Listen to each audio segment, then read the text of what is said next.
February every year.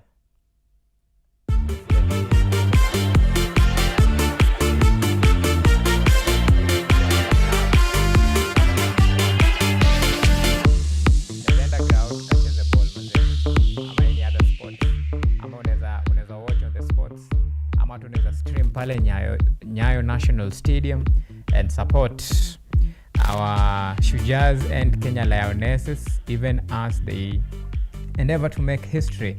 Remember, this is the first time that Kenya is hosting the HSBC series. Actually, the second country in Africa after South Africa. So that's an honor, and it's an history in making. And of course, that is the biggest highlight of sporting action this particular weekend, the ongoing HSBC series, the second division of this, the global rugby showpiece. And of course, we have our gallant soldiers in name of Shujas and of course Kenya Lionesses.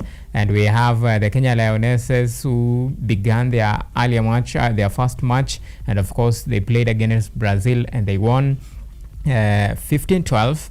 They staged a masterclass comeback to scare Brazil in this the ongoing HSBC rugby series. And of course they fell to China in their second match, and their only redemption now will be against South Africa in their last encounter of the day. Before now the fixture turns now to tomorrow. Remember, this is a 2-day event, today the 14th of February and of course tomorrow the 15th of February. Well, on a good note, however, the Shujas, the Kenya Shujas, their first match they played against Canada, that was a very strong statement to begin with, to open their campaign with a very commanding results against Canada, that is 29-12. And their second match against Belgium, Shujas scored 33 points against 0. That is Belgium. And of course their last match will be against Germany later on at that match will be played at 4:54 East African time. So basically hapo ni saa 10:54, 6 minutes to 5. And of course this is their last match, today's event. So you can see already things are good for Shujas, beating Canada, beating Belgium. So the next opponent ni Germany wakiwapiga, of which najua hii itakuwa tu ni just a walk in the park, given the fact that wako home support ina matter.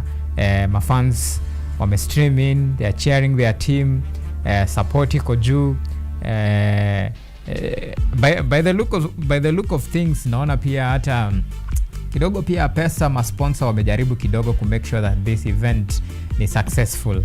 So, and of course we'll be sure to bring you up to speed with what is happening. But just a quick one, let me just give you a quick highlight of today's event, and of course the matches that have already been played.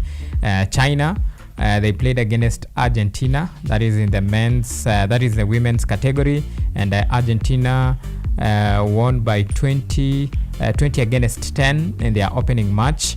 Then in the men's, still in the women's encounter between, that is Spain and South Africa. South Africa won 14-12. Then Kenya vs Brazil, Kenya won 15-12. You can see the margin between, and this tells you the level of competitiveness of these particular matches. Then in the men's pool, that is US vs Belgium. Of course, US won 40 against 0. So far Belgium waja score any try or any point. Wao na kanyagwa tu 40-0, 33-0. Well, any donors wamekam kudonate the points. Anyway, then Kenya, their opening match against Canada, Kenya won 29 against 12. Then Uruguay against Germany, Germany won 19-14. That is in their opening match. Then Brazil against Spain, Brazil in the women's, that is still in the women's category. Spain won against Argentina, that is 17-19. Then we have still women's category. This is the second match, Brazil against South Africa. Brazil wameshinda 12 against 0, that is against South Africa. Remember, South Africa is one of the most decorated teams when it comes to rugby, especially in this women's category. They have been toe-to-toe with Kenya, and this is a team to watch. But so far, Brazil have overturned the tides, and they enjoy a pretty much lead, 12 against 0. That is in their second match. Remember, their first match they played against Kenya. Kenya won 15-12. Their second match, they've played against South Africa, and of course they are leading 12-0. Kenya's second match was against China. China won, and of course China won 15-12. So you can imagine, you can see the level of competitiveness of this particular encounter between these two teams. Remember, there are 6 teams, and each will be eyeing a top spot so that they can advance, or rather they can actually claim something positive even as they eye the top tier league. Remember, whoever wins in this particular league, of course the series of the HSBC series, the second division, now will automatically qualify for the top tier. This is what Kenya is eyeing. Same case with the rest of the team, the 6 teams. And of course, comes tomorrow, we'll see which team will finish top of table standings. Even the first leg, the first leg of the 2026. Remember, this is the Nairobi edition. Later on, we'll be having the second encounter of this particular series will be held in Uruguay. And of course, then Brazil will play host to the third encounter of this. And so far, that's how table stands. Remember the last matches. Now we have the last matches, because for today we have 3. Each team will play 3 matches. So they have already played 2, 1 more to go. So hapo ndo tutajua mbichi na mbivu. Anyway, that is as far as the rugby, the HSBC series is concerned. Remember, it's a historic moment for Kenya, the second African nation to host this tournament of this magnitude. The first one was South Africa. Now Kenya is hosting it for the first time. So it's a pride, honor, and of course winning in home soil at a very historic moment like this. What an honor. Indeed, that is history in making. Now, from matters rugby, now we have a very important another assignment for the national team. I'm talking about the Rising Starlets, who will be playing against host Tanzania. This is the third round of the qualifiers. Remember, Kenya heads to the second leg of the qualifiers with a 1-goal advantage. If you prefer, maybe it's a narrow win against Tanzania. So Tanzania will be playing at home, and this are very tricky fixtures. Stakes are high for either team. So for Tanzania to win against Kenya, they'll have to score 2 goals without a reply from Kenya. If Tanzania win 1-0 against Kenya, then the match will be decided by penalties. The winner of this encounter will play in the final round of the qualifiers for the ticket, and of course their opponent is already known. They'll be playing against Cameroon. Cameroon won their first leg 5-0 against Botswana. Then they played in the return leg, and Botswana won 1-0, but in aggregate it's 5-1. So by virtue of that, Cameroon qualifies, and that actually tells us about the importance of scoring a lot of goals in this encounter. In fact, if you have home advantage, because you never know about the return leg, because football is quite tricky affairs, and especially when you're playing at home. Of course, there is this assumption that the 12th man, that is the fans, they make a difference. So we just hope that the Rising Starlets, under the tutelage of Beatrice Juma, will actually replicate what they did in the first leg and march all the way to either maintain the lead or walk away with 3 points and qualify to the final round of the qualifiers, so that they can make history and emulate what the under-17 team did back then when they qualified for the World Cup that was played in Dominican Republic. And at this particular stage, I don't think if nothing is impossible at this particular moment, because it's just the only team that is standing between Kenya's the penultimate stage of this is the Tanzania. If they overcome the Tanzania scare, well, they'll be heading all the way to the final round of the qualifiers, and who knows what might happen. This might be another history in making, and of course we wish our team all the best. That match will be played today at 4 p.m. in Dar es Salaam, that is in Tanzania, and we wish Coach Beatrice Juma and her girls all the best, even as they endeavor to clinch the ticket to represent the country in the upcoming World Cup that will be played in Poland next year. So that is a very important assignment. Remember to put this team in your prayers. Ombeni team, the under 20 team, the Ombe, they need your prayers and of course your support.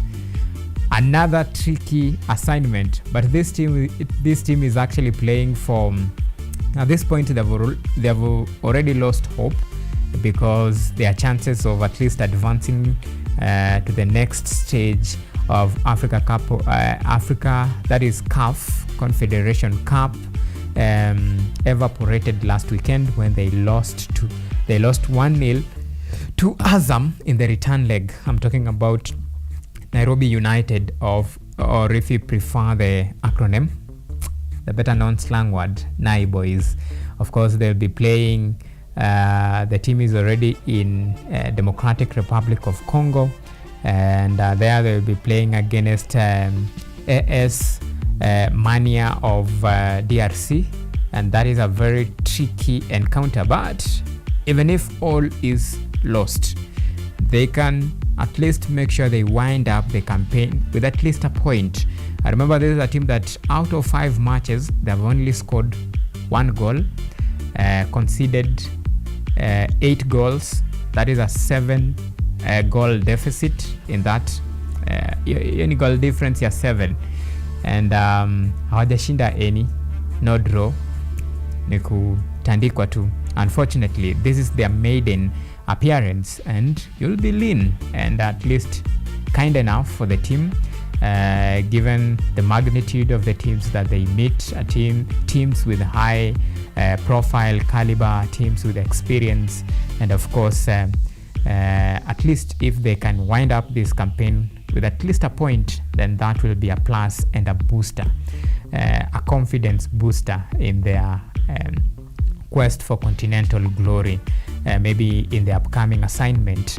Anyway, so that is a very important match between Nairobi United. Of course, that match will be played tomorrow, and the CAF Confederation Cup, and the team dare to dream again in this very tricky waters of football. We call it, in politics we call it the monkey waters of politics, but in football it is the monkey waters of football. And they've had their fair share of trouble.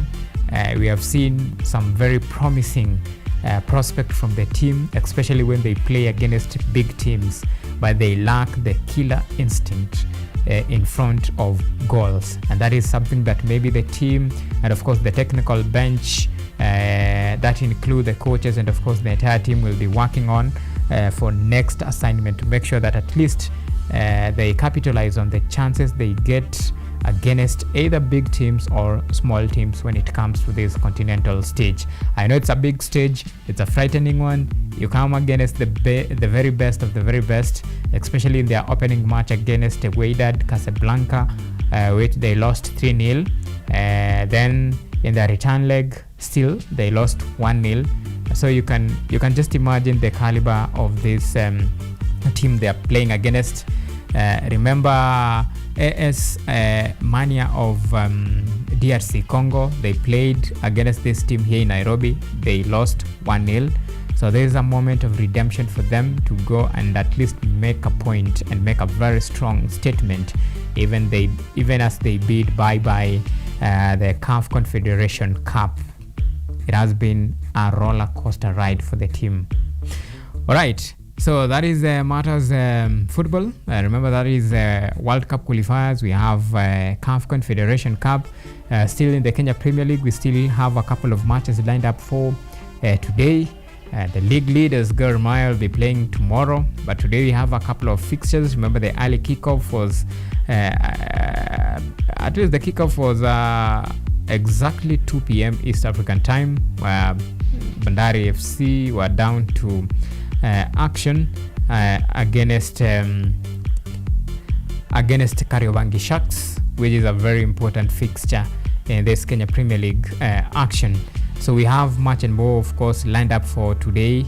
The 14th day of February, and of course tomorrow, that is on Sunday, in the Kenya Premier League. And of course, this is something that will be bringing you up to speed with the latest update as far as these matches are concerned. And we, in our subsequent, of course, on the sports analysis and of course review, and just to mention that we have a very jammed up show, a packed one indeed for you.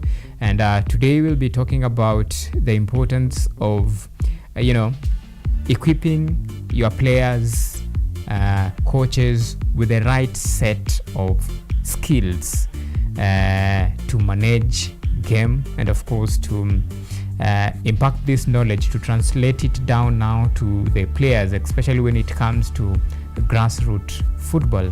Remember, the grassroots coaches are they play a very instrumental role when it comes to nurturing talent. So equipping them with the right tools, with the right skills and knowledge is important to advance the career of youngsters, even as we look forward for very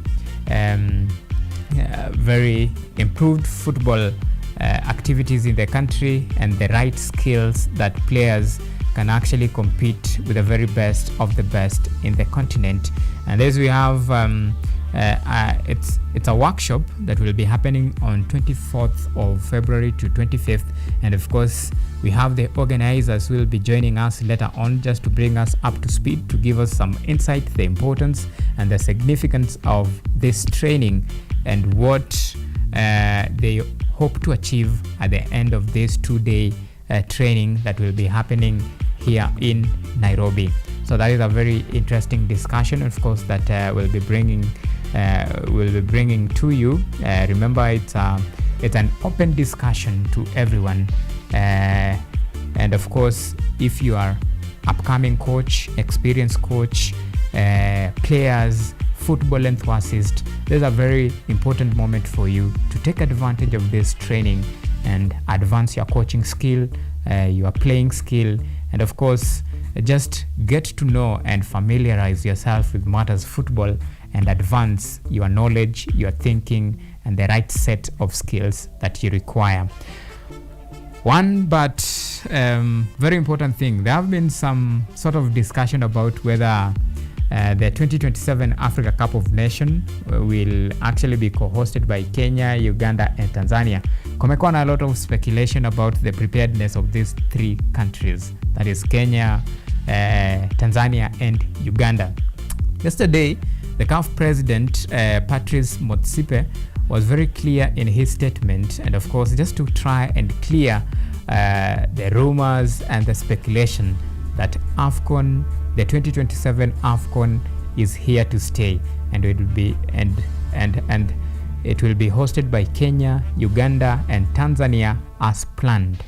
Regardless of the challenges, of which he admits that these challenges exist, and nonetheless, CAF, the 2027 Africa Cup of Nations, will proceed as planned.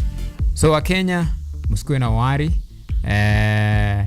CAF CAF bado, the enjoyment of CAF, the experience that we had, because the CHAN 2024 CHAN was just a snip tool of what to expect in the 2027 as far as the Africa Cup of Nations is concerned. The football extravaganza, one of the most amazing experience you can have, especially watching live football matches in the stadium happening at home soil. So it's a nice feeling. It's a nice feeling to watch this live match coming to you live at the comfort of your seat, and of course at home soil.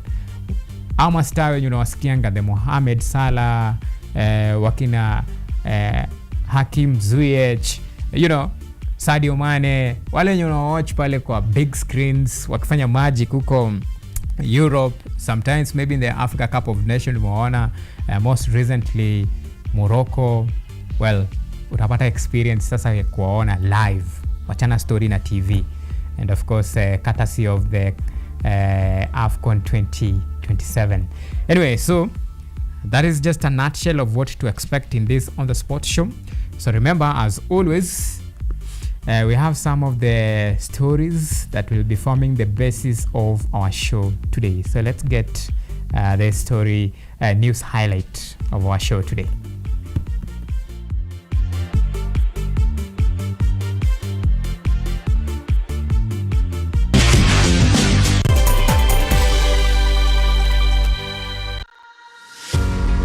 Are you ready to take charge of your health?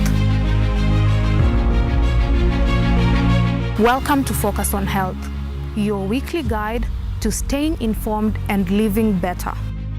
Join me every week as I sit down with trusted medical experts. Gynecology is basically a field concerned with mainly the female genitalia. Explore real-life stories during when the patient come in, and bring you updates and tips that are beneficial to your health. Because health isn't just important, it is everything. Tune in to Focus on Health every Thursday at 7:30 p.m.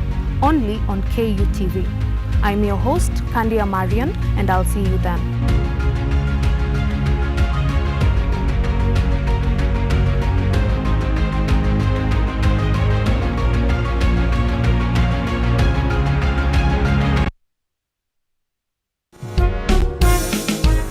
A new era, a new people. This is the Law Matters Show.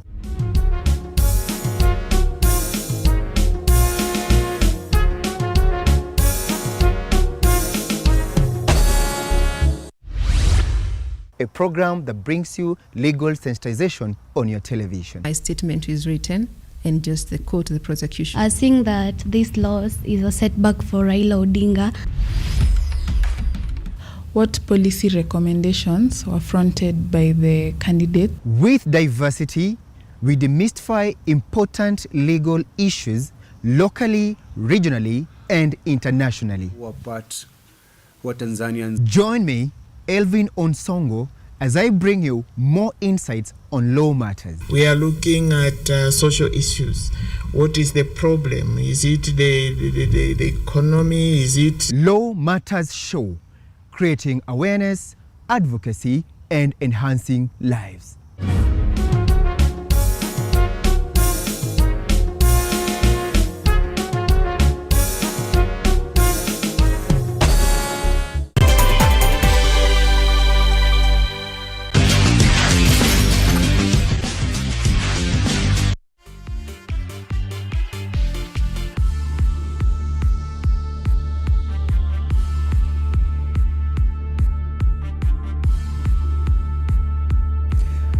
All right, and now we begin with Matters Rugby. I remember, just like I said, in history, Kenya is making history to host this rugby series for the first time, the second African nation to hold this. Now, the national men's sevens rugby team Shujaa started the 2026 HSBC 7th Series Division 2 at Nyayo National Stadium with a dominant 29-12 win over Canada to start their campaign on winning ways in front of charged home supporters. At the same time, their women counterparts, Kenya Lionesses, escape a scare against Brazil women's sevens team as they came from behind to secure their first win of 2026 HSBC Sevens Division 2 encounter in a thrilling fashion in their opening match with a hard-fought 15-12 victory against Brazil.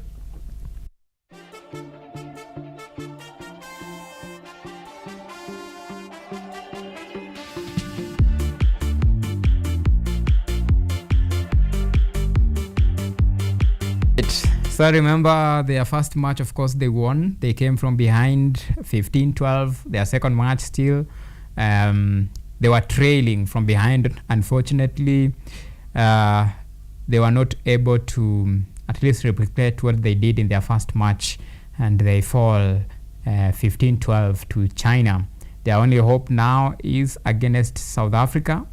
That match will be played later on. But on a good note, however, the Shujas, the men's sevens team, they won their first match against Canada, their second match against Belgium with a convincing victory, very dominant performance, and it's a good sign.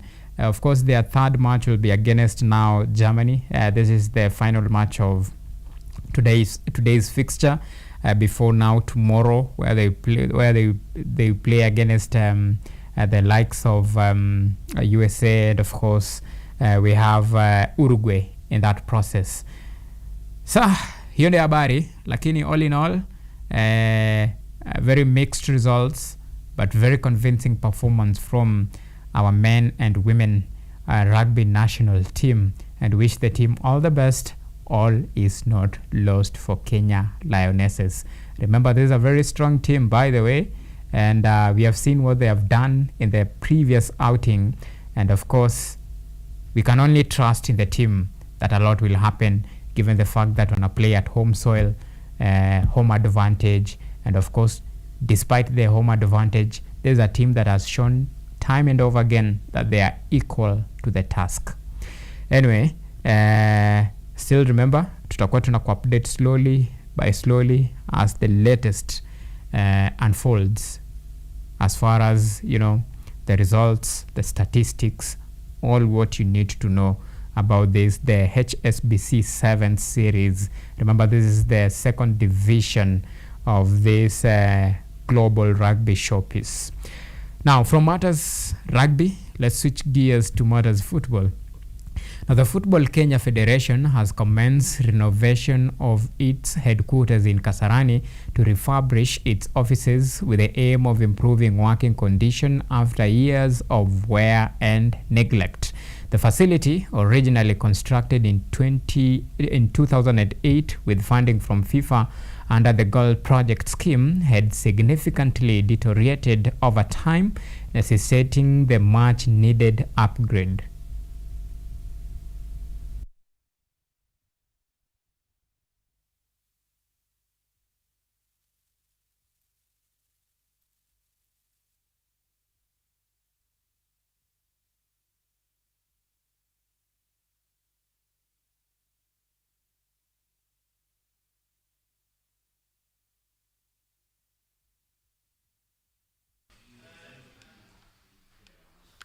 What is happening at the moment is we are undertaking some major innovations at our headquarters, that is the FKF Goal Project, and they were in a very dilapidated state when we came in, and also, of course, over time.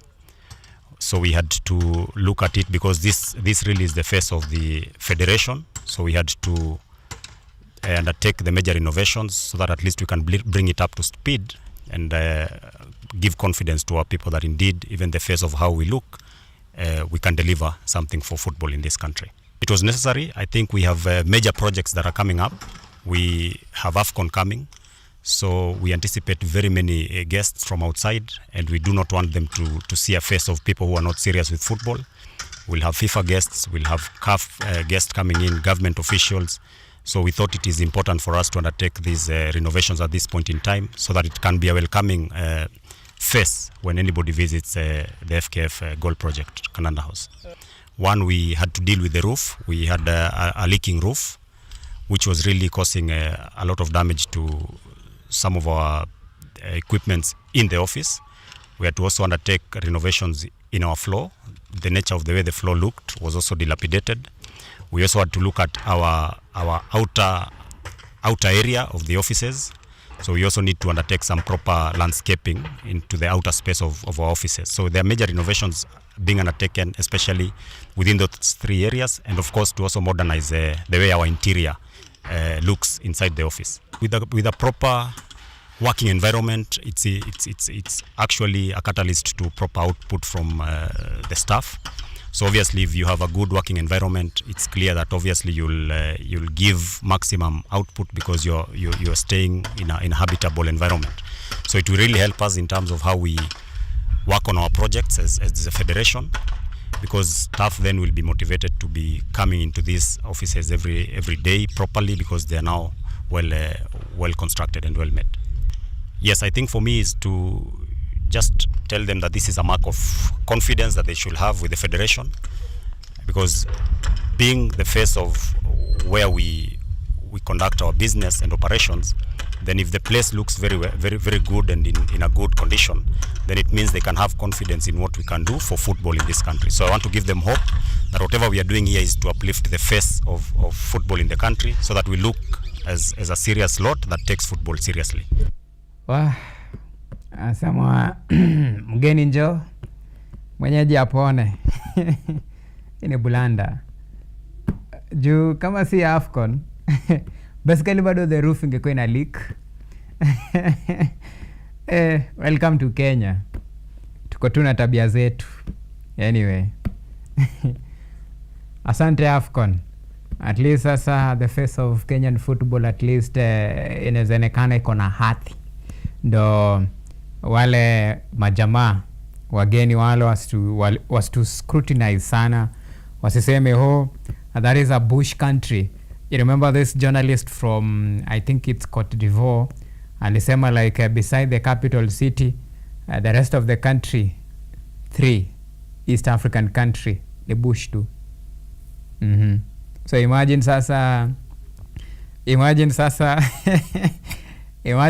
angeona headquarters ya football without renovation. Blanda. Ingekuwa mbaya. Anyway, asante AFCON once again. At least sasa tunaweza smile kidogo tuseme headquarters yetu pia iko na sura.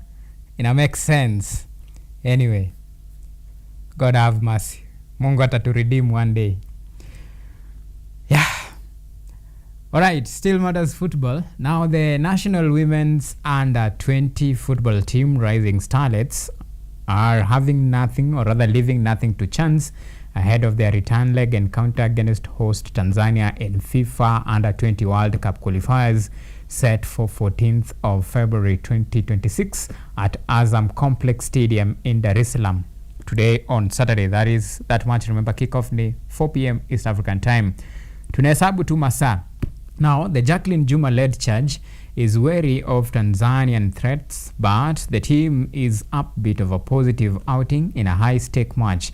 Kenya heads to the qualifiers with a 1-goal slim advantage over their East African neighbors, and a win against Tanzania will see them edge closer to the World Cup dream schedule for next year in Poland.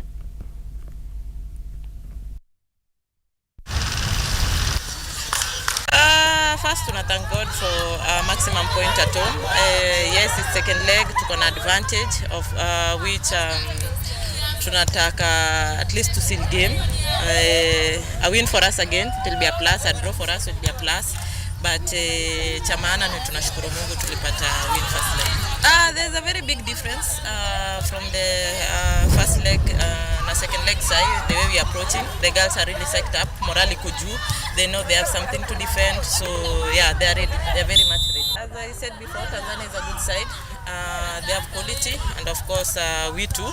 So we are not taking anything to chance. Of course, normally if you play, there's always something to analyze. That's where our next training session comes from. So of course we've done analysis, we've tried to correct whatever things we saw that was kind of difficult in the first match, and I think looking forward we are going to have some changes. If we see, we created some chances at some moment and we did not utilize, so we've worked on our strikers majorly to, when we create chances we should score, and of course our backline, long balls, how to defend them well and how to anticipate long balls. So yeah, those are some of the things we worked on. We don't have any major injuries, only one from Genevieve, though she did not play in the first match, but it's something that is being taken care of. The rest of the players are okay. We appreciate them first at home. We saw their support. They were really there for us and we really appreciate. And this time around we're also going to push hard. We're putting God first and I believe that we're not going to let them down. Coach aliona mistake zetu from the first leg, tulikuwa nayo complex. Tumejaribu kuangalia hizo mistake, coach akacorrect, so ni sisi kudeliver kesho. Najua wako chini saa hii wanataka bao na tena bao nyingine, so najua watakuja more of attacking than more of defending, so pia sisi tumewakia more of defending and more of attacking, pia sisi tunataka bao, pia wanataka bao. Haya, kibarua sasa ni kwa vipusa wa mkufunzi Jacqueline Juma to make sure that wanna keep up with the momentum, the fire, even as they prepare to face off Tanzania. Just a reminder, that match will be played at 4 p.m. East African time, 56 minutes to the kickoff, and our thoughts and prayers are with the team, and we hope that the team will bag all the 3 maximum points and progress to the 4th round of the qualifiers. Until then, all the best to the team. Now, still matters football. Nairobi United will be seeking redemption in the CAF Confederation Cup when they take on Congolese side AS Maniema Union in Group B on Sunday, February 15th at Stade TP Mazembe in Lumbashi. The Nai boys wrapped up their final training session on Thursday at Kasarani Stadium before departing for the Democratic Republic of Congo for their last match of the campaign. With qualification hopes extinguished, Nairobi United will be seeking their first point of the campaign in Lumbashi against Maniema Union, who currently sit second in Group B with 9 points from 5 matches.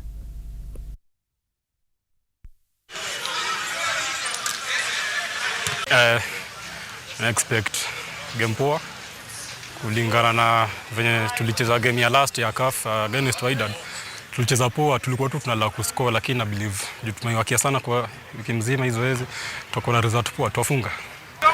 Kwanza nashukuru Mungu kwa kufikisha mahali tumefika. For the experience manze imenijenga sana kama mchezaji, kama goli na kama mchezaji yote. Kila msee anatamani kucheza katika level kama hizi. Nimemita wachezaji different caliber, experience different. Nimeona venye wasa wanacheza nje, maopponent wetu venye tunawa-handle, venye wanatu-handle, imekuwa fiti sana na nimelearn tuwai kufanya mistake katika afya yetu, na tukipata chances zetu tunafaa utilize. Tofauti kubwa sana kwanza ni speed. So pale CAF watu wanacheza na speed sana nikikompare na game zetu za KPL. KPL unaweza pata si team zote zinacheza na speed. So mkicheza na speed mtakuwa mna score. Alafu pia kuutilize chances. Unapata chances 2 3 amfungi, lakini wale wakipata hata moja inajaa. Yangi ya season kama kawaida tu kuwa na season poa na kuwa among the best goalkeepers katika Kenya Premier League. Skufero, mafans wa Skufero zidini kutusupport. On Sunday lazima tutapiga ushindi turudi nayo home. All right. Optimism is the word of the day for the team. The best they can do is hope that tomorrow's fixture things will be better. At least I had to walk away with shame of taking part in CAF Confederation Cup group stages matches without winning even without a single point, and of course shipping in a lot of goals. That will be an embarrassment to the team, and of course an insult to the beautiful game. So the only thing that the team can hope for now, hope is the word for better results. Everything pegs on hope there in DRC. And remember AS Maniema Union is also hoping that they'll beat Nairobi United so that they can secure their spot, because in these group stages the top two teams will be heading all the way to the round of 8 of this CAF Confederation Cup. So far in that group B, Wydad Casablanca leads with 12 points, followed by AS Maniema of DRC with 9 points, then Azam of Tanzania with 9 points, then Kenya close that group B with 0 points. That is Nairobi United. So by the way, na mimi nasema tukiwa tu fair on this team, hiyo group na ilikuwa kali, cause ukiangalia Azam wako na experience, ukiangalia Wydad Casablanca hata tusiongee. This is the giants of African football, the team that pride itself in one of the most decorated footballers, not only in Africa but even on earth. Wale wanajua Ziyech Hakim anachezea that team. You remember his playing days, akidon the jersey of Ajax, what they did to Real Madrid back then. You remember the beautiful game they played against Tottenham Hotspurs. They played against Chelsea. Very amazing game. And all this particular player alikuwa ana shine. No wonder Chelsea signed him from Ajax after their Champions League encounter. And I remember pretty well, the match ended in 3-3 draw, but alikuwa the masterpiece. So you can imagine a player of that caliber. Then wanakuja with of course, our Kenyan counterparts. So the Nai Boys, a team that this is their first time wanna play in the Kenya Premier League top tier. So this is a team ilikuwa inacheza second division in the Kenya Premier League. So you can imagine like atuki compare ni kama kucompare apple and bananas ama oranges. Okay, when it comes head shoulder by all pedigree, all those teams stands head shoulder taller of Nairobi United. So tuelewe guys, but next time sasa wametry, lakini waki appoint either 3 or even 1, hiyo sasa itabidi wapewe heroic welcome siku yenye wanakuja. It's not easy guys, najua hii the team wame go through a lot, and it's only players ndo wanaweza tuambia their experience in this particular match. Anyway, so that is the quest. The team is now hoping that they can at least win something in their last match. Remember, they have nothing to play for. They have already been eliminated in this CAF Confederation Group stages matches. For now, they'll be playing for the badge and honor. All right. Now, still matters football related. Now, CAF President Patrice Motsepe confirmed that Kenya, Uganda, and Tanzania remain the hosts for the 2027 Africa Cup of Nations, that is AFCON, dismissing rumors of moving or delaying the tournament as totally unfolded. Speaking in Dar es Salaam, Tanzania, CAF President expressed confidence in the East African joint bid, promising a successful tournament. An AFCON that the AFCON next year in Kenya, in Tanzania, in Uganda is going to be enormously successful. And I saw, as I said, over the last few days, I see lots of media speculation, whether it's social media or even, I'm told, in the Guardian, the Guardian newspaper.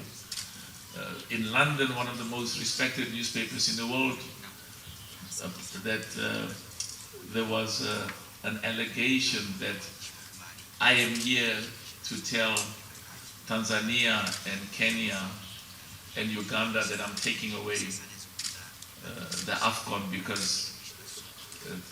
because our three countries are not going to be ready. That's totally unfounded. You know, sometimes, you know, I say certain things and the media just either say something totally opposite or, like in this context, that I am enormously confident that we will succeed. Will there be challenges? There are always challenges. I had a big challenge in Cameroon. Soon after I became president, I was told by the people whose views I respect that Cameroon is not ready. You have to take it away. And they gave me recommended a number of countries which were ready because they had the infrastructure. But we have to believe in ourselves as Africans. We have to believe in our people and recognize that there'll be challenges, but like we did in Tanzania, I remember like we did in Cameroon. Cameroon was a huge success. And when we went to Cote d'Ivoire, the president of Cote d'Ivoire is here, the same problem. Lots of media saying Cote d'Ivoire will never be ready and we should take it away. But as I said, that principle that has made us in African football. Kwa uhakika sisi tulikuwa na imani ya kwamba tupo tayari kama Kenya, Uganda na Tanzania kuweza kuhost AFCON 2027 na ni furaha kubwa sana hivi leo kujulisha ulimwengu mzima ya kwamba pamoja bid is still alive and we are very excited as a region to be able to host this football extravaganza that is second to none. I believe Kenya, Uganda and Tanzania will host one of the most memorable, most spectacular football events not only in Africa but in the whole world. And we invite everybody to come, share and be part of this unbelievable event that is coming up next year. Kwa hivyo, as a country, Kenya is ready. And you've seen the President, His Excellency Dr. William Samoei Ruto, has put in a lot of investment to ensure that the infrastructure is ready. You've seen the Raila Amolo Odinga Stadium, International Stadium, is almost at completion. Kasarani Stadium is undergoing now renovations. Nyayo Stadium as well. All the training grounds are now closed for renovations. And this is a testament to the seriousness that the President and the government of Kenya have taken. As FKF, we have also ensured that we've prepared the national team, Harambee Stars, adequately so that we put up a stellar performance when it comes to the games. And for Uganda and Tanzania, I have seen the same kind of enthusiasm, I have seen the same kind of zeal, the same kind of excitement within the East African community in how they have approached AFCON. The CECAFA region has also given its unwavering support and a commitment to supporting this particular AFCON. It's not just about Kenya, Uganda, Tanzania. The entire Eastern Central Africa is involved now. And we are welcoming all our brothers and sisters from the continent to come join hands with us and make AFCON 2027 the biggest, the most successful, the most memorable, the most exciting AFCON in the history of the competition. Nimependa venye Patrice Motsepe amesema like we need to understand the situation yenye tunajipata hii ni kama most African countries and we support them. Akapatiana good example Cote d'Ivoire, wao pia watu walikuwa wanasema they are not ready, same case with Cameroon, lakini ile consistency, patience and support ika work out. So why not Kenya, why not Uganda, why not Tanzania? Ingekuwa ni politics tungesema Motsepe 5 tena, si ndio? Lakini it's football anyway. And we are just, for me personally, I'm just happy to have this experience, because I remember my days pale Kasarani Stadium. And by the way, Kasarani sasa ile excitement tulikuwa na about Kasarani hiyo tutaiweka kando. Umeona Talanta wewe? Umeicheki? Talanta umeicheki? Ngoja tu. Ikishakuwa kuna utamu fulani ya kuwatch football live. Wachana hiyo una stick kwa screen. Football live kuna utamu fulani hapo, so hiyo utamu most definitely hatuwezi nyimwa. And it's history, by the way, for Kenya to host this, the three nations, that is Tanzania, of course, Kenya and Uganda, the pamoja bid, and it's quite an honor. So later on tutakuja to have debate nani ata host the final, because hapo ita boil down to nani akona steady kali, ni nani in terms of supporters wako juu. Well, hiyo discussion na debate itakuja later on, but for now tuna count tu. By the ni next year guys, ni 2027 next year. Unajua kusema 2027 inaonekana ni far, ni next year ishafika majamaa. Stake jua iko Kenya msee. Anyway, now to Matters CAF. Now let's switch gears to Matters Kenya Premier League action. Now Bandari FC plays host to FC Leopards at Mbaraki Stadium in the SportPesa Premier League this Saturday, while Shabana FC travels to Postal Rangers to rub shoulders against Collins Omondi-led charge, as Mathare United play host to Tusker FC at 4 p.m. East African time. On Sunday, league leaders Gor Mahia will take on APS Bomet as KCB welcome Kariobangi Sharks at Ruaraka grounds, among other fixtures lined up for this weekend in the Kenya Premier League action.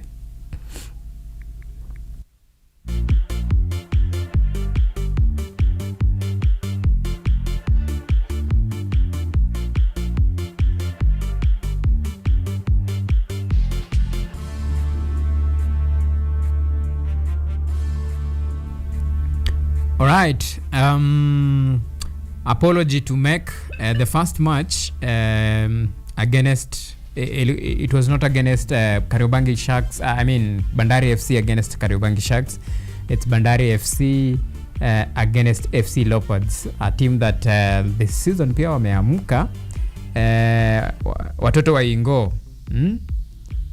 Hii team imeamuka, wanatukumbusha in their heydays, their golden days, in the 1990s huko. You remember, for some of us wenye tulikuwa alive and kicking, one day tutakaa chini tukupatia history ya Ingwe. Back then their main rivals wakiwa the likes of FC Leopards, I mean the likes of Gor Mahia FC, the record Kenya Premier League champions. Another match lined up for today. Shabana FC will play against Postal Rangers. Kickoff at 4 p.m. East African time. Just a couple of minutes before kickoff, then we have Mathare United against Tusker. Another very tricky encounter. The match will be played at 4 p.m. East African time. Then Mara Sugar will entertain Sofapaka at the match is already 21 minutes past kickoff. Then tomorrow, that is the tomorrow the match between APS Bomet will play host to Gor Mahia. Remember, Gor Mahia are the league leaders currently. Then Sofapaka will play against Moranga Seals at 3 p.m. East African time. Then KCB will entertain Kariobangi Sharks at Ruaraka grounds at 3 p.m. East African time. Then Ulinzi Stars will entertain Kenya Police, KDF na Kenya Police. So hii ni law enforcers derby, ama tunawaita aje? Law enforcers derby. Serikali versus serikali wanakutana. So this is Serikal derby. All right, so those are the fixtures lined up for this weekend, today and of course tomorrow on Sunday. Now, I want us to take a very short break. When we come back, we have a very this amazing conversation about football workshop. By the way, this training is all about football, and ni mambo na coaching, ni mambo na kuimprove the welfare, the skills of players. Nyinyi mafans, wewe uko pale mtaani, ukisikianga tu football ni kama damu inachemka. Una feel like maybe in your former life ama in your next life maybe unaweza kuwa coach ama footballer.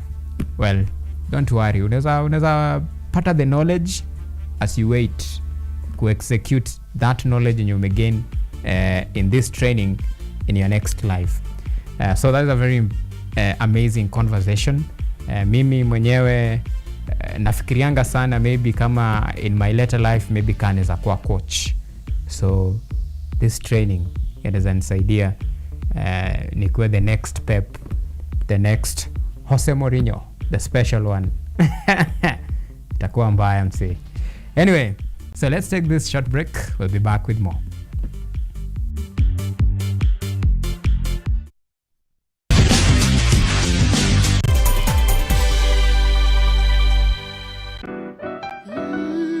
Miti miti, panda panda, miti miti. Our planet's future is in our hands. However, there is a threat to the brightness of this tomorrow. On EarthCheck, we share the challenges, the solutions, and the hope. I would call this a very momentous day, a very critical day. Every episode, every story, every step we take creates a ripple. Join me, the environmentalist Emmanuel Kutosi, on KUTV every Wednesday at 8 p.m. and be part of EarthCheck. Welcome.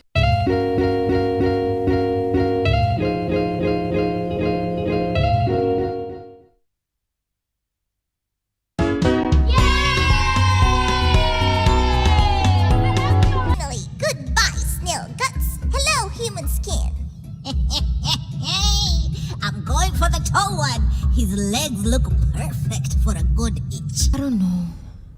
I think I have a fever and I don't have any energy. Yeah, like there's a war going on inside me. It has to be the pond. Ponds, rivers, and we will keep snails inside them to show how people get sick. Yeah, and we'll add pictures of safe water too. Unsafe, don't jump inside. Stay safe and let adults guide. Snails bring danger, don't you see? Safe water keeps you healthy. Bilharzia free.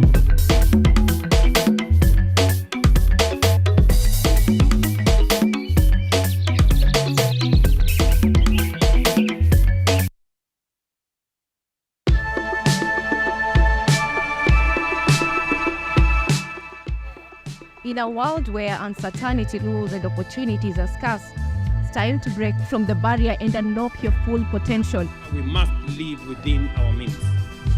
We cannot spend money that we don't have. We will explore the fascinating world of investment, trade secrets, business strategies and entrepreneurship. Sasa challenges ziko mingi sana. Parking ya mzigo imekuwa mbaya. Unaweka pesa yako inakataa kurudi. Whether you're a seasoned investor or just starting out, what you covered with invaluable insights to help you succeed. Now, this year we have seen a rebound in the economy, which is well above the global average of the 3%. Join me, Anyango Sylvia, every Sunday and Monday on KUTV News at 9, and let's turn your dreams into reality.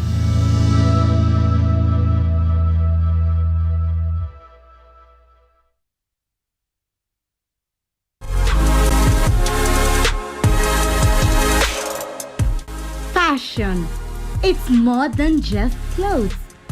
It's a statement, a feeling.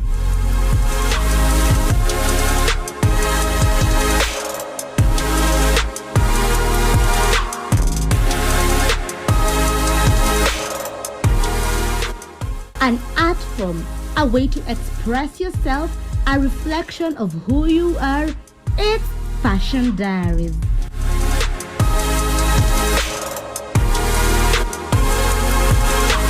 Join me, Ashley Asachi, every Monday from 8 p.m. as we bring you Kenya's latest trends,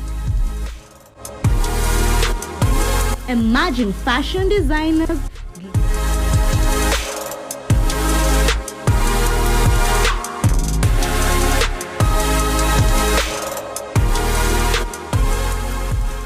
glamorous fashion events,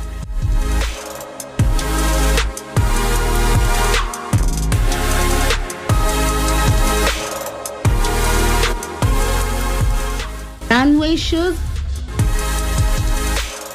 red carpet events, and so much more. Fashion Diaries, unleashing your inner fashionista.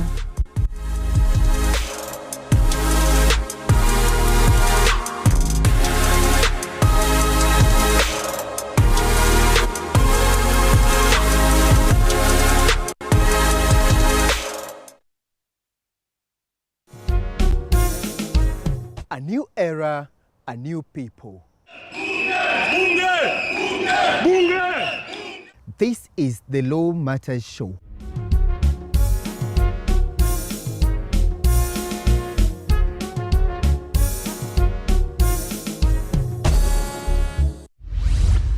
A program that brings you legal sensitization on your television. My statement is written and just the quote the prosecution. I think that this loss is a setback for Raila Odinga.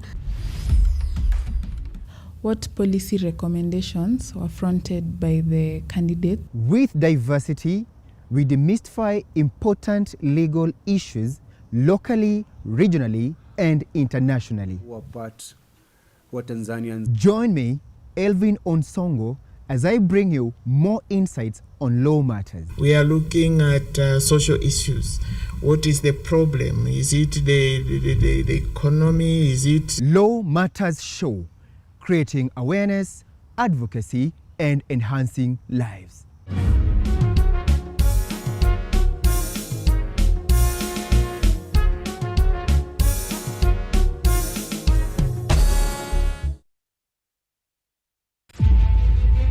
Ari na fahari ninayo kukujuza habari, sio mara moja wala mara mbili, bali siku zote.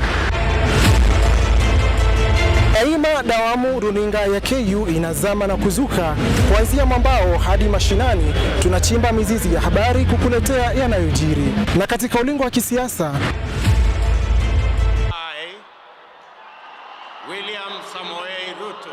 tunachambua mbivu na mbichi, tukiweka yote paruanja yanayokuhusu wewe katika jamii. Mtazamaji, una kipaji cha kuvikwa taji? Bila shaka runinga ya KU tutakuvika taji, na wala sio kilemba cha ukoka, tukiangazia kipaji chako. Usikose kuungana nami na odha wako Akida Kasim kila siku ya Jumatatu hadi Ijumaa, tukiweka yote paruanja. Daima ukiwa nami ni Nadra Chombo kuenda mrama.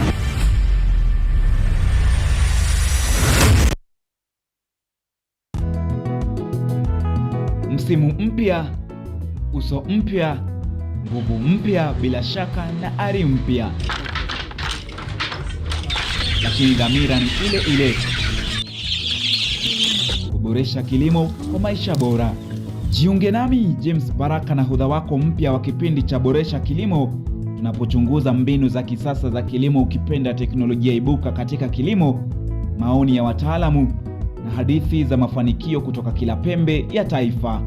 Kutoka kwa wakulima wadogo hadi biashara za kilimo zilizostawi, tunakuvika maarifa na suluhisho kamili, si tu za kuongeza mazao yako, bali pia kuimarisha maisha yako. Kila Jumamosi saa 6:30 na Jumanne saa 4 asubuhi, usipitwe na baraka za Boresha Kilimo, nami James Baraka, hapa hapa KUTV.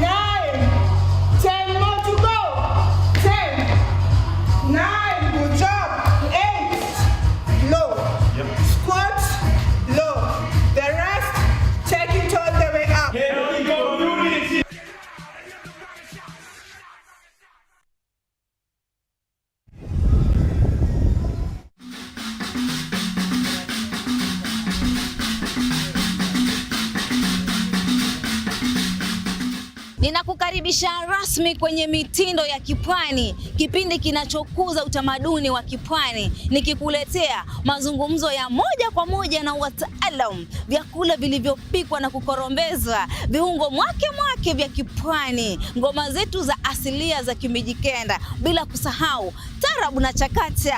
Yaani wanawake Uswahilini watakuwa wakinengua na kuzungusha viuno kama panga boy za trekta ndani ya Mitindo ya Kipwani KUTV, ukiletewa moja kwa moja kutoka Salama Bling Beach Resort kila Jumamosi saa 10 jioni na Jumapili saa 4 usiku, ukiwa nami mtamu wako zaidi ya asali. Mimi naitwa Waridi Tamu. Mpenzi mtazamaji, usipitwe na matamu.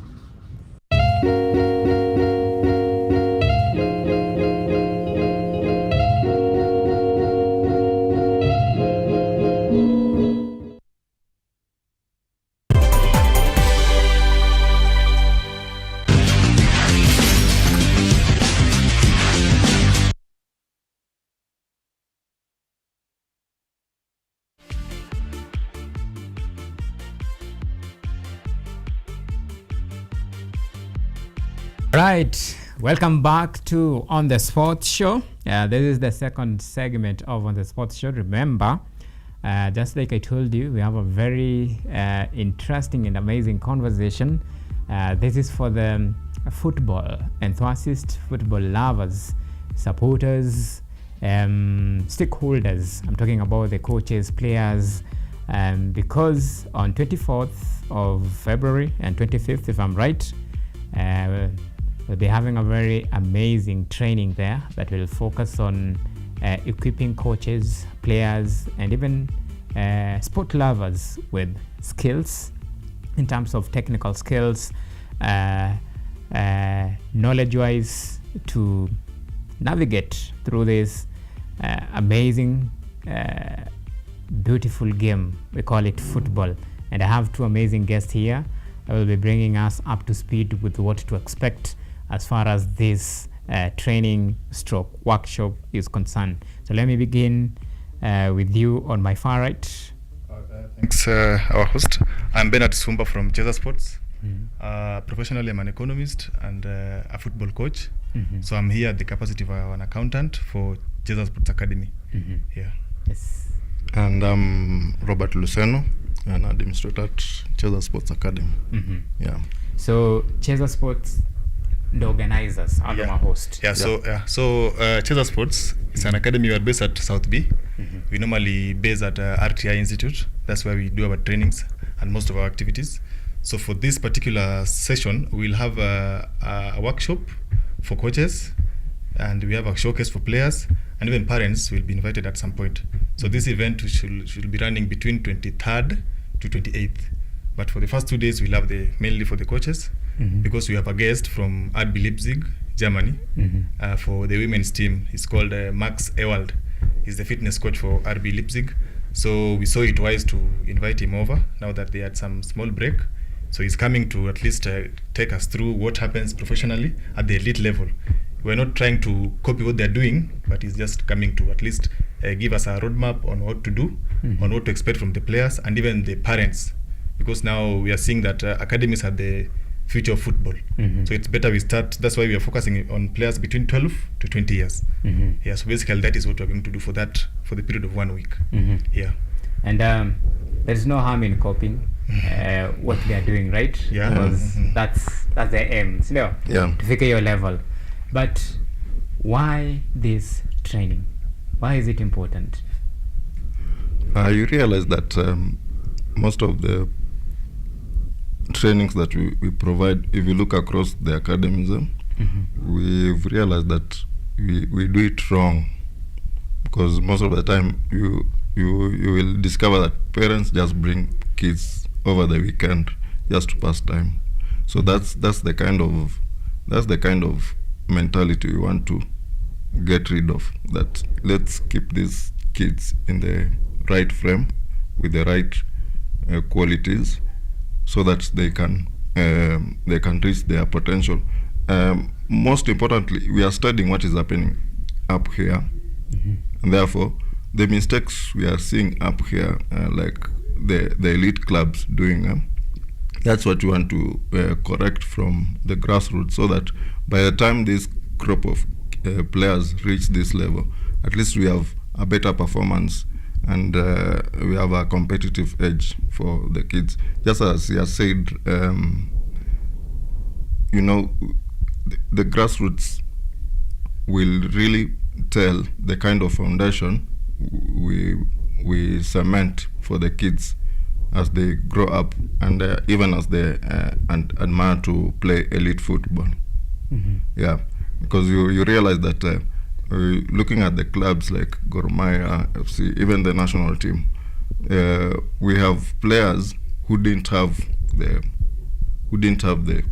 opportunity, or they just went through the system, but reaching up here, they find it very hard to maintain the standards that are required here. So let's go down and correct that. So that's why we try and invite the elite coaches to come and give us whatever the kind of menu we can adapt, so that by the time our kids, this generation that we have, by the time they reach here, at least we'll be competing at a better advantage than we are doing right now. Okay. Yeah.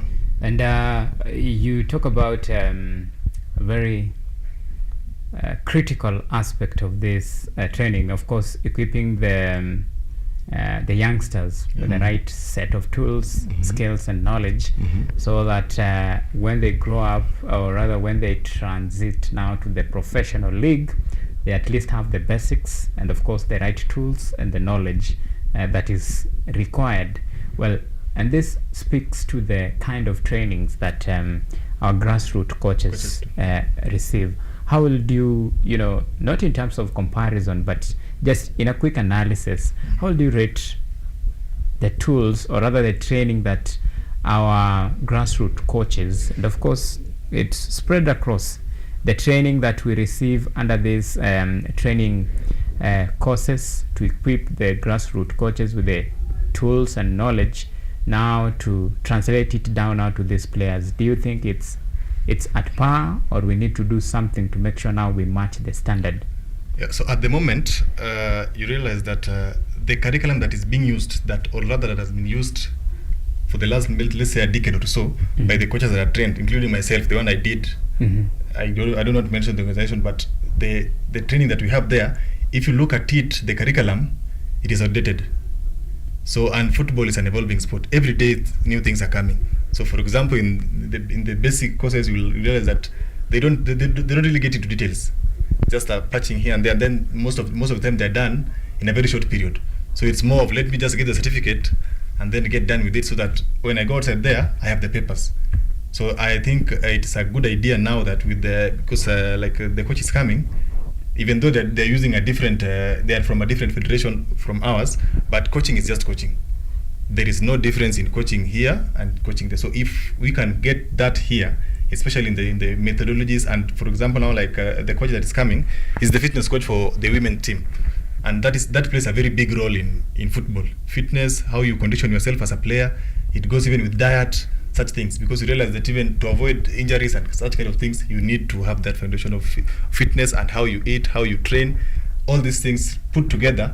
I think we are not at par at the moment. That is why you'll realize that even in terms of, if you looked at the warm-ups that we are doing during the CHAN games, if you're a very keen observer, most of the time our games, the Kenyan games, we were starting at a very low tempo. Not because we are bad players, not because we didn't prepare well, but it's because I think it all goes down to the coaching. That is why you realize that there was that kind of difference.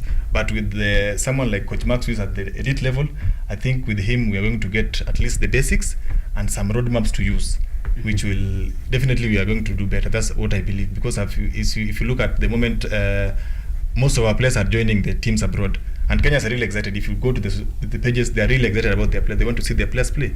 We have had so many players, people like Jax, Change, they are going to, like Ogam the other day, and all that is only possible now that if we are going to do the right things from the grassroots, then even the Europeans will easily accept us. Yeah. All right. And because we are talking about equipping coaches, players with the right set of tools. This training, in terms of coaches, is it open to all categories of coaches, the grassroots coaches, the elite coaches, or there is a specific group of coaches that you're targeting? No, it's open to, it is cutting across the standards. So it's not just for academy coaches, even the elite coaches are invited for the training, because maybe they'll pick one or two things that they need to correct at the top level so that we compete, because it's all about competition and acceptance into the opportunities that football is providing. And if you're not well cut out for those opportunities, then you are cut off. And the reason why we are being cut off is because we've not been shaped to meet the standards. So like you said, look at the number of players that are going outside. The percentage is so small. We need to increase the percentage. Even absorbing the academy players into elite clubs within the country, we need to increase that percentage so that we don't have a situation where players feel that they are just playing for fun or to get tired. Some players will tell you, I'm just here to gain some fitness. I'm just here to sweat so that I can have a reason to go and bathe. So that kind of, if we have the right shape to meet the demands that are in the industry and the opportunity, and also to meet the opportunities that are there available, then I think everyone is invited. Because learning, it doesn't mean that for them learning stopped because they're at the elite level. They'll still come back and gain something. Learning is continuous. Yeah. As a critical stakeholders, by the way, it's a good initiative for me, if you ask me. So, nyinyi personally, as academy, mkikaa chini, like which gap yenye muli identify mkasema like well, it may exist for long, but at least a change for start is good. It's good, yeah. So hiyo ni one question. And the second question is it the first of its kind? Yeah, for this one, yeah. It's the first one. So what next? So what next? Before I go to what next, let me answer the first part of the question. Of course, I'm an economist, so I know how to identify gaps. So what we realize is that there is the issue of value addition. Because as I was telling you earlier before we started the show, that football is a sport that is available everywhere to everyone. It's a game for everyone. Whether you're poor or you're not, you can easily access where to play football. What matters is now the value addition, which brings me to the point about our academies, because now there are so many academies. So you realize that most of the parents, they just want to pay for the ones that are able to pay. They would like just to pay so that, my kid is in the academy, but they don't track the progress. They are not seeing that this thing is actually an investment. So now that we have a few people here and there that are making it out of football. The other time, I remember 2 weeks ago, we had our parent seminar at Cheza Sports, and we invited Babarian Ogam. He was there. He took them through the journey. So that is one reason why that kind of gap that was existing, where parents don't see the value of the football investment, because if you're paying for an academy maybe for a year, it's a huge chunk of money that you could have used anywhere else. But when you try to put it in your kid, maybe let's say your kid joins at around 5 or 6 years, by the time he's ready to play professional, maybe he's 16. That's around 10 years of investment. So we wanted at least for the parents to have a reason to see that if we do better and invest in this thing, then we are going to make it. That is what we wanted to address, the part of value addition. And then you asked about what next.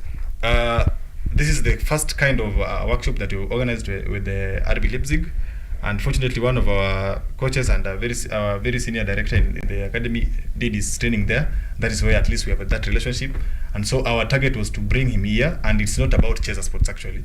We are allowing other stakeholders to join in so that it becomes something big for Kenya. No, we don't want to make it about about us, about our parents or the clients that we have, but it's cutting across. That's why we're allowing everybody, so long as we're willing to pay, you can join in, get the programs, and then now from here on, we can always organize better things. Because now with this, we are going to get trials, of course, we are going to get other trips, maybe the coach might decide to take at least a few of the outstanding ones too, maybe a week or so benchmarking, and that opens the gates now for more to come. Yeah. Additionally, I think we are trying to tie sports with education, so that it becomes something, an investment worth looking up to, because as I said, we need to change our mindset. We've taken football as a sport for the uneducated. So I think with this kind of platform, it opens up channels for scholarships, so that you'll go maybe to Germany, learn as you play. So we need to look at how we are tying sports together with education, so that football has sunset. Beyond 35, unless you are like Ronaldo, beyond 35 you are not playing. But beyond that age, it's now your papers which are doing the work, because you have the knowledge of investment, you have the knowledge of how to properly plan for your finances. So the money that you've been getting while playing, now the certificate in class can help you invest better. Yeah. Sasa tupange sasa na program. Kwanza tuanze na the money guy. Who is the money guy? I am the money guy. Yeah. So okay, so for someone who is watching or interested, take us through registrations, the payment. Yeah, so we have a week to go. We'll start on 24th. So for those interested, the ticket goes for 5,000 across. So if you go to ticohub.com, you'll get from 23rd. Just look at the calendars for Tico Hub. It's well explained there, and you'll have the different categories of tickets, whether you're a parent, whether you want to come in fives, or you're alone, or you're just a coach. They are well explained, and what you'll get with that 5,000, there are the things that you'll get, like t-shirts. So we have such kind of things, but they are all explained in the ticketing. So if you're 5,000, you're good to go. So unaweza wa convince hizo vitu yenye wataget, wengine maybe watakuwa na time ya kusoma. So and you have the platform, unaweza waambia. Okay, so apart from the shirts, you'll get maybe there'll be some refreshments along during the sessions, and especially, and then the shirts part is very important, and then the coach will be there. I think the main thing that we need to see that if you were to go by value of being so realistic in the ticketing, maybe it could have been a bit higher, but because it's for the start, we put up a price that we feel that is a bit average for the whole week, because for a whole week for 5,000, that is, I think it's fair enough. So but we are welcoming everyone on board, especially players between 12 to 20, because that's where the players are now still developing. We really encourage highly from 12 to 20. And then the coaches, you're all welcome. You'll have your workshop days, and then the parents can also come in if they wish to. Yeah. So let's say nikiangalia program yenyu alafu niseme maybe mimi nataka kukuja to the opening day. The rest of the days sitaki kukuja. So will I still pay the same amount? I think that in the ticketing, I'm not really privy to all of them, but they're there. We have divided them according to the packages. To the packages, yeah. All right. Yeah. Now, so take us through the programs, because it's a 5-day event. Obviously, each day kuna hivi na hivi na hivi. So for those who are eager, keen, na wanna follow the discussion, so what should we expect on that particular day, the opening day? Whatever. Break it down to us. So as you said, we've taken at least a maximum of 2 days for each category. Now we have 2 levels. So we have the coaching level, we have the players, and then the parents. So at least each of them have 2 days. So for the first 2 days are for the workshop for the coaches. Yeah, and then the second phase is for the players, and then the third phase is for the parents. Yeah, then you realize all these three needs to be linked together. So for this thing to move forward, the three must be linked together. The coach, the player, and the parent have to really move in the same direction. So we begin with the coaches for 2 days, then we come to the players, and then also we'll rope in the parents later. But mostly, as you said, we look at what the player needs to know, and most of the things that they need to be prepared to have is how to profile themselves, even developing a football CV for themselves, and having a profile, little clips of what they're doing, because these days explaining with the mouth, I don't think can really sell. But if you have you're well packaged with your CV, I think that is what will really make you move forward. Yeah, so Alright, naona time pia inatukimbiza.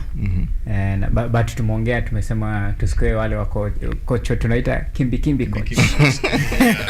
Kazi ni kukimbiza tu players. Tukue coach wa substance. Coach una add value kwa player, kwa life ya players. That's why this training is important, ndio? Yeah. Nini coaches kimbi ama mnangoja kulani hiyo day? Actually, and that we are just trying to enrich, because at Cheza Sports we've got one topic a full month, so the coaches need to break it down, and then we have different categories. The program for an under 7 is so different from the program for the under 19. Yeah, for the under 7, we are trying to make them understand the environment they're in, the football environment. So there's a lot of fun. In fact, if you train an under 7 beyond 30-45 minutes, there's nothing they're learning. The absorption capacity is maybe 25 minutes. So you need to change faster. Otherwise, they'll come there, sweat, feel tired, go back to sleep, back at home. You've done nothing to that child.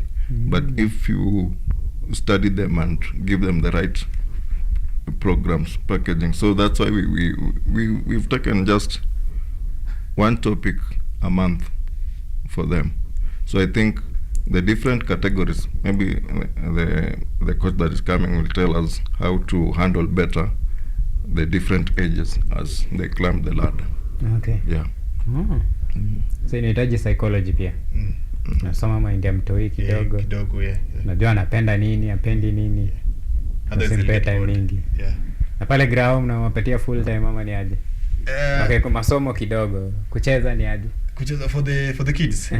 Normally we have the pitch is subdivided according to how, because you cannot put a whole pitch for the smaller guys. So there's a way that they have been subdivided. If you come to the pitches, you'll just see the way we have done it, the divisions. Yeah. Alright, naomba tukafunge. Closing remarks, 1 minute yako. Naangalia camera, unatuambia something. I want to thank you, KUTV, for this opportunity, and I think you are also welcome to RTI from the 24th up to 28th. Just see the program that will be there, and even beyond, because we are also looking at what we can do beyond the workshop. But all are welcome at Cheza Sports. I think our slogan will still remain to discover, to develop, and then to grow. Maybe if I had more time, I could break down the three, but now that time is not on our side. But maybe time, let them come to RTI on the 24th. We will break down the three the three letters. What do we mean by discovering, what we mean by developing, and what we mean by growth. Yeah. Yes. So thanks for KUTV for this opportunity. My only plea as a money man is that let us buy tickets. Let us show up. We have now a week to the event. We'll have other stakeholders coming in. So, and I forgot that we'll be giving certificates for participation for those who will be in the event. And so yeah, so at least I think this is a very big opportunity for us. If we show up well, I think it will be giving us enough time, especially during the summers, maybe from the other year, to bring in more coaches, and it will be fine. So I think all in all, we thank God for the privilege of life, and no a ticket. ticohub.com, you'll get the tickets. All right. Yeah. Habari ndio hiyo. By the way, do you know like pia mimi na pia mimi coach. But don't worry. Coach wa kimbi. Coach wa kimbi. Nice. But nimesoma something psychology muhimu. It is good. Yeah. Later session. Kuja session kidogo. Kuja hata you are allowed to come. Lipa ticket ukuje. Nitakuja. Sawa. Wewe kwanza ni msawa pesa. Wewe ni convince ninunue ticket. Yeah. Nicheze na pesa. Yeah, cheza na pesa. Wazi. Sawa. Pia sisi wacha tucheze na matime. Many thanks for the men and women behind the scene and for all those who made this production a success. A big salute to you all. Don't forget, Happy Valentine's Day for the lovers in the house. Kama una mtu, hii show pia I hope tumekupenda na tumekubamba zaidi. But all in all, mujibambe guys. Until next time, do have a lovely weekend and God bless.